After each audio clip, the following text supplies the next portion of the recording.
नमस्कार, बहुत बहुत स्वागत है आपका आरए न्यूज में। मैं हूं आपके साथ पल्लवी सिंह। उत्तर प्रदेश से खबरों की शुरुआत करेंगे, जहां पर समाजवादी पार्टी के वरिष्ठ नेता और पूर्व मंत्री आजम खान ने सोमवार को ही तल्ख लहजे में सत्तारूढ़ बीजेपी और अधिकारियों को चेतावनी दे दी है। चेतावनी देते हुए कहा गया है कि जो भी कुछ बीजेपी सरकार में हो रहा है वो जुल्म है। सरकार में बहुत जुल्म हुए हैं और अगली सरकार इससे भी लंबी लकीर खींचेगी। आजम खान ने दरअसल रामपुर में ये सभा की है, जहां नगर पालिका परिषद चुनाव में सपा उम्मीदवारों के समर्थन में पक्ष करते हुए उन्होंने प्रचार किया।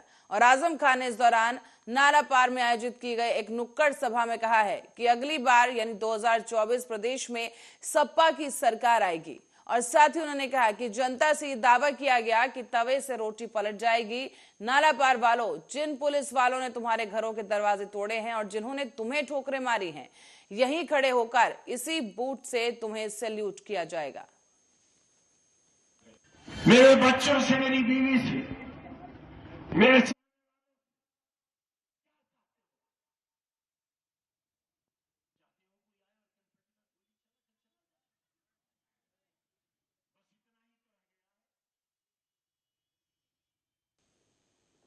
और एक बड़ी खबर की ओर रुख करेंगे। लखनऊ से इस वक्त की बड़ी अपडेट सामने आ रही है। आपको बता दें कि बारिश को लेकर ये बड़ी अपडेट इस वक्त की आपको रूबरू करा दें कि यहाँ उत्तर प्रदेश में भारी बारिश को लेकर अलर्ट जारी कर दिया गया है।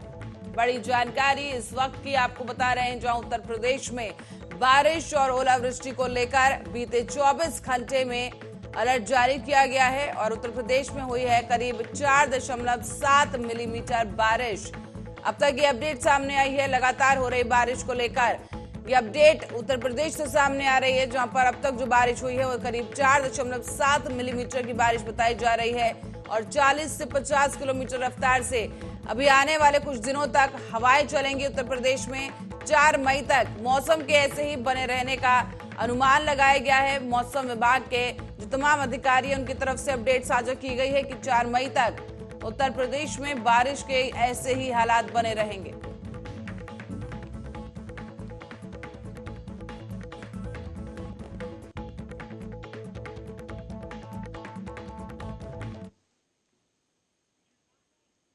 और देश की राजधानी से आज फिर एक ऐसी खबर सामने आई है जिसने पुलिस प्रशासन को सवालिया घेरे में खड़ा कर दिया है। देश के हाई सिक्योरिटी जेल माने जाने वाली तिहाड़ जेल में गैंग वॉर की खबर सामने आई है। और इस गैंग वॉर में कुख्यात गैंगस्टर टिल्लू ताजपुरिया की हत्या कर दी गई है।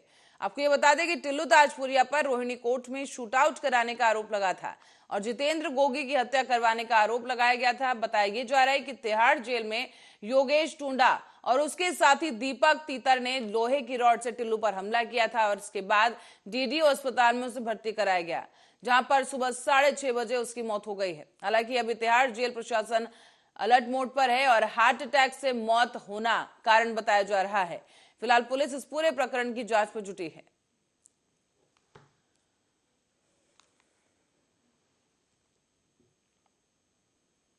और देर रात को संजय सिंह ने आजमगढ़ में दावेदारी पेश की है। साथ ही आम आदमी पार्टी प्रत्याशी के समर्थन में जनता से अपील की गई। बताया जा रहा है कि आम आदमी पार्टी के प्रत्याशी के समर्थन में जनसभा करने पहुंचे आम आदमी पार्टी के सांसद संजय सिंह ने इस दौरान प्रधानमंत्री मोदी और सीएम योगी आदित्यनाथ पर जमकर निशाना साधा है। संजय सिंह ने कहा है कि यूपी के सीएम योगी आदित्यनाथ जनसभाओं में जनता से तीसरा इंजन मांग रहे हैं, जबकि इनका पहला इंजन नरेंद्र मोदी के नेतृत्व में सिर्फ अडानी के लिए काम कर रहा है और दूसरा इंजन योगी के नेतृत्व में कुव्यवस्थाओं का शिकार हो चुका है।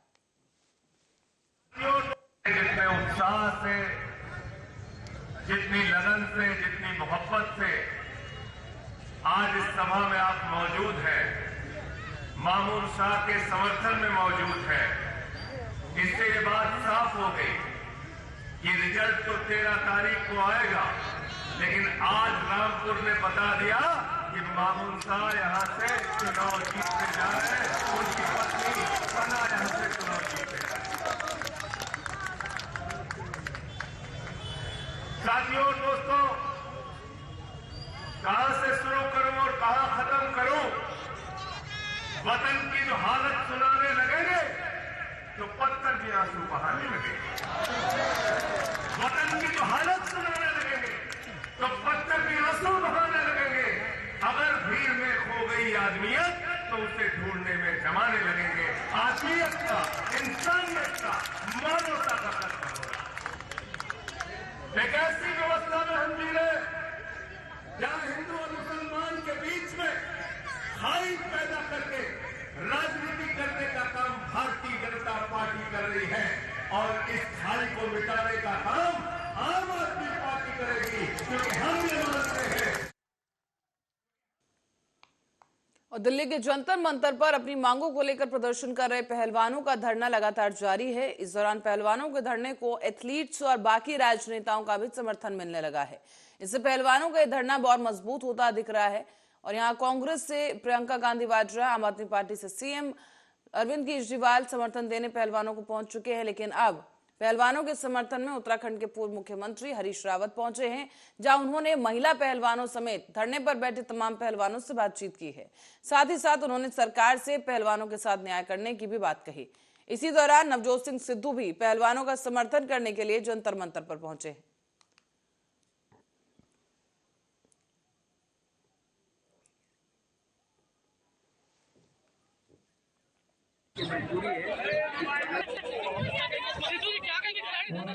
सिद्धू जी क्या कहेंगे मुझे?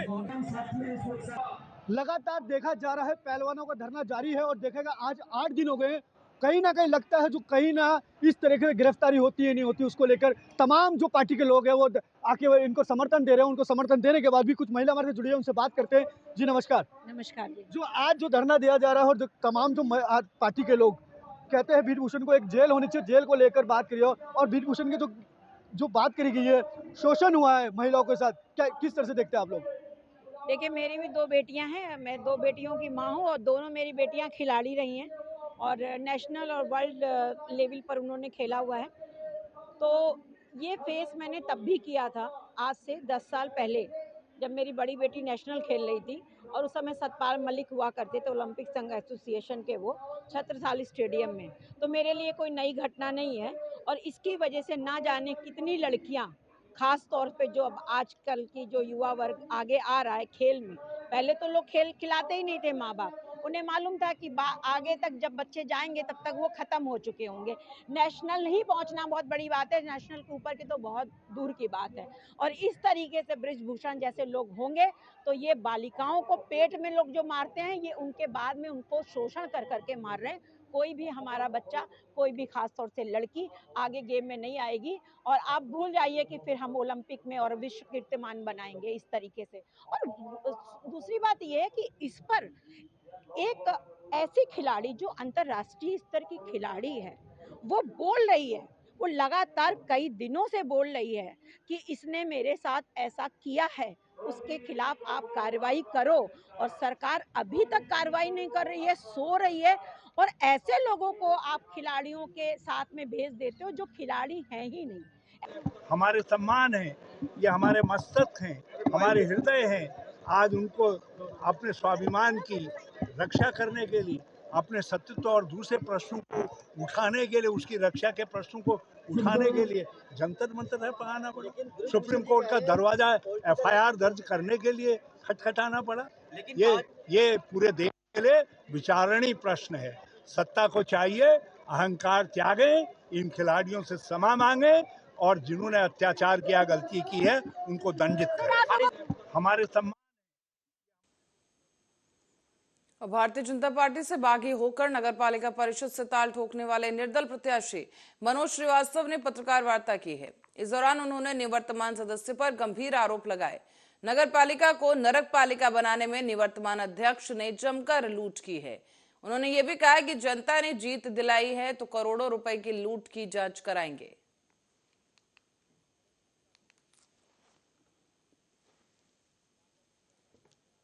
गलत और सही का मूल्यांकन जनता करती है, ये उनका अधिकार है। वो पार्टी से मुझे निष्कासित कर सकते हैं, निकाल सकते हैं, लेकिन मिर्जापुर नगर के दिल, दिमाग, मन, मस्तिष्क में मनोज श्रीवास्तव बैठ गया है।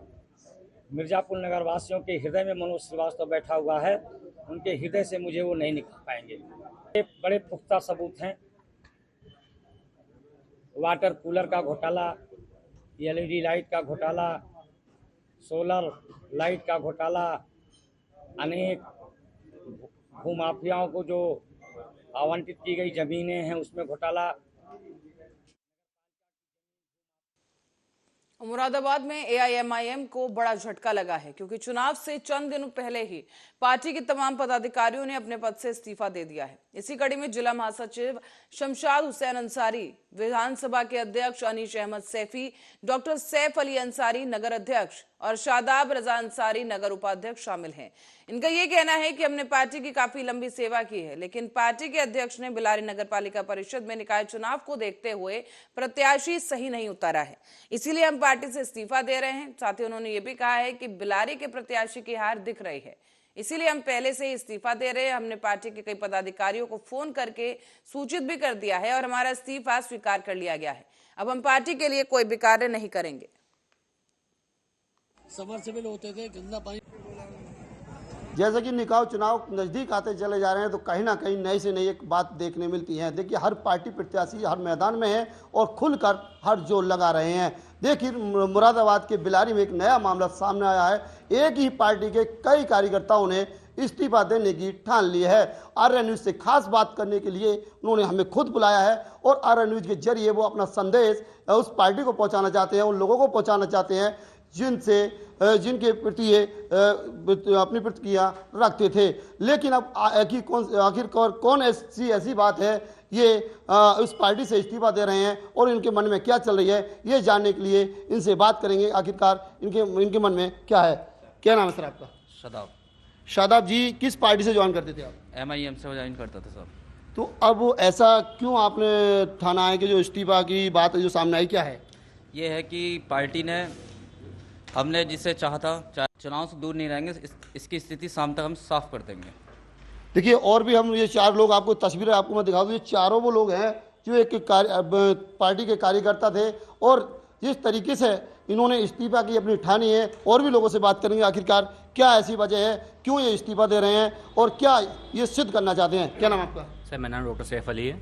सैफ अली जी, आपने जो पार्टी का इस्तीफा देने की क्यों ऐसा क्या ऐसी कौन सी वजह रही? सर, मैं एक नगर अध्यक्ष होने के नाते बिलारी का ये कहना चाहूँगा, पार्टी की जब लोकल मेन बॉडी होती है और जब उसके थ्रू काम नहीं होता या उसका मान सम्मान नहीं होता तो व्यक्ति को या फिर किसी भी लोकल बॉडी के इंसान को, पदाधिकारी को ठेस पहुंचती है। इस वजह से आज हमने अपना इस्तीफा दिया है, क्योंकि लोकल बॉडी का इसमें कोई मान सम्मान नहीं किया गया, हमारी भावना को आहत किया गया। बात करेंगे जो लोग ये अच्छे पदों पर तैनात थे और उनसे बात करेंगे कि आखिरकार क्यों पार्टी को इस्तीफा दिया है। एक ही सवाल उठ रहा है कि चुनाव के मात्र 3 दिन रहे हैं, लेकिन उसके बाद भी ये अगर अचानक ये मामला सामने आ जाए तो कहीं ना कहीं सामने वाले प्रत्याशी को ठेस तो लगती है। और बात करेंगे। क्या नाम आपका? जी, मेरा अनीश अहमद सैफी, मैं 30 बिलारी विधानसभा अध्यक्ष MIM। तो आपने MIM से इस्तीफा देने की क्यों आपके मन में सवाल है? टिकट के कारण। हमारे संगठन है नगर का, विधानसभा का, इनके खिलाफ इन्होंने जो टिकट दिया। कितने अभी तो टिकट तो कई दिन हो गए, चुनाव के मात्र 3 दिन ही मात्र रह गए हैं, तो ऐसा क्यों? प्रत्याशी की हालत खस्ता है, ज़्यादा खराब है, इसलिए देखते हो पार्टी की बात खराब ना हो, इसलिए हमने इस्तीफा दे दिया। देखिए, और भी बात करेंगे। सर, आप किस पद पर तैनात हैं? मैं शमशाद हुसैन, जिला महासचिव MIM से।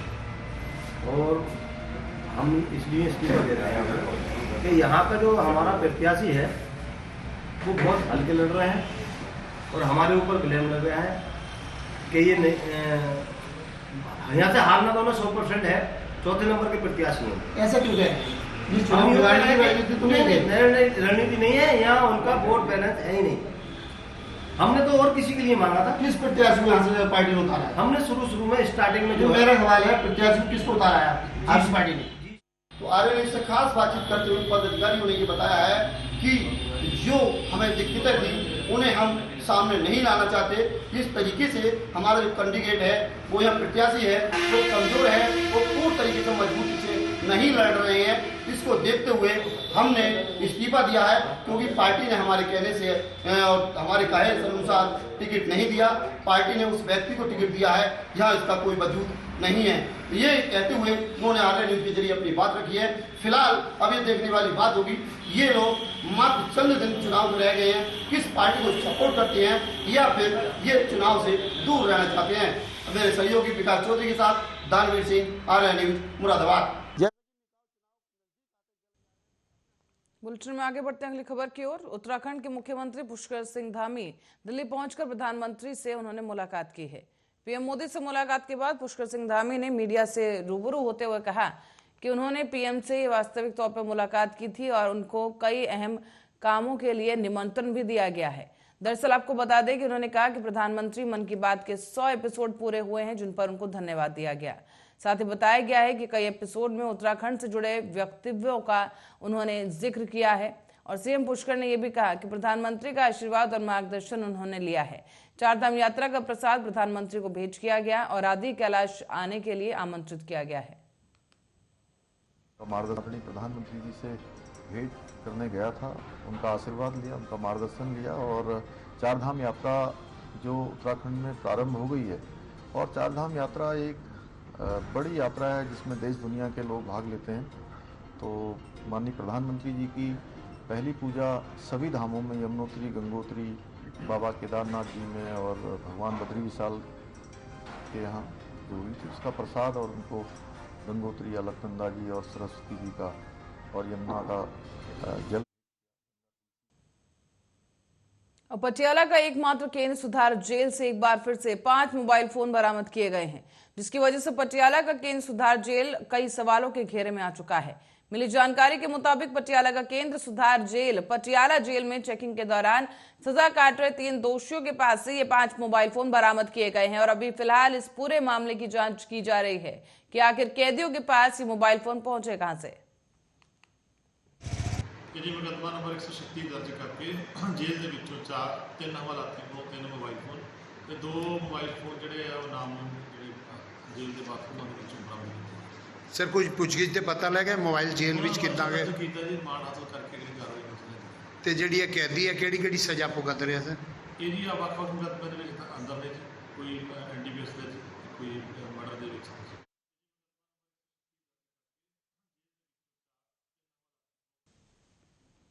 और इस साल बारिश ने अपना रौद्र रूप दिखा दिया है। बता दें कि आंधी और तूफान के साथ ही मध्य प्रदेश में इस समय तूफान के साथ जोरदार बारिश जारी है। ऐसी बारिश होती रही तो किसानों की फसल को काफी खतरा है। अनुमान ये जताया जा रहा है कि किसानों की काफी हद तक फसल खराब हो सकती है। हालांकि बारिश की वजह से लोगों को गर्मी से राहत जरूर मिली है।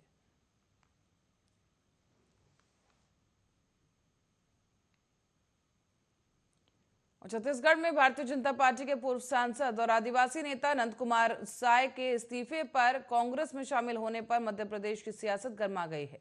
पीसीसी चीफ कमलनाथ ने इस बीच बयान देते हुए कहा कि देखते जाइए, सब तो ये ट्रेलर है और आगे जाके देखिए होता है क्या। मुझे ये तो ट्रेलर है। आज जनता दुखी है, बीजेपी के वरिष्ठ नेता दुखी हैं, तो ये तो सर मध्य प्रदेश में कोई मालवा से कोई नेता है जो कांग्रेस में? देखिए नेताओं की।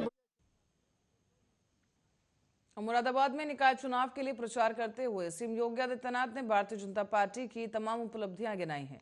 मुख्यमंत्री ने कहा है कि आजादी के बाद 55 से 60 सालों तक देश में शासन करने वाले लोगों ने जो विकास कार्य नहीं किए हैं, वो कार्य प्रधानमंत्री नरेंद्र मोदी ने मात्र 9 वर्षों में पूरा कर दिखाए हैं। मौसम की विपरीत परिस्थिति के बावजूद आपका स्नेह मुझे यहां तक पहुंचाने में मददगार बना है और इस भारी सभा के माध्यम से आप सबके साथ एक संवाद बनाने का मुझे अवसर प्राप्त हुआ है। भाइयों बहनों, मुरादाबाद के बारे में कहा जाता है कि राम गंगा के साथ साथ शक्तिपीठ प्राचीन काली माता का आशीर्वाद यहां प्राप्त होता है। मैं जगत जननी मां भगवती काली के श्री चरणों में नमन करते हुए आप सबका हृदय से अभिवादन करता हूं।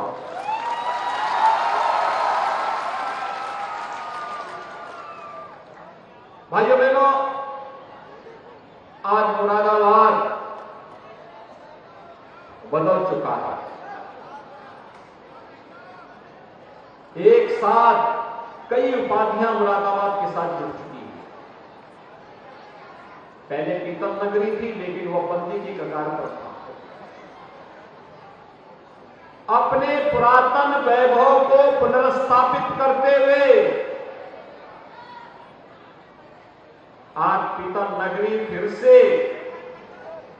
अपने पुरातन वैभव को प्राप्त कर चुका है।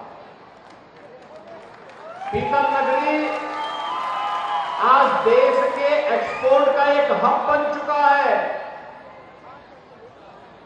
और भाइयों बहनों, यही नहीं, आप ये पीतल नगरी स्मार्ट सिटी भी बन गई है। Smart city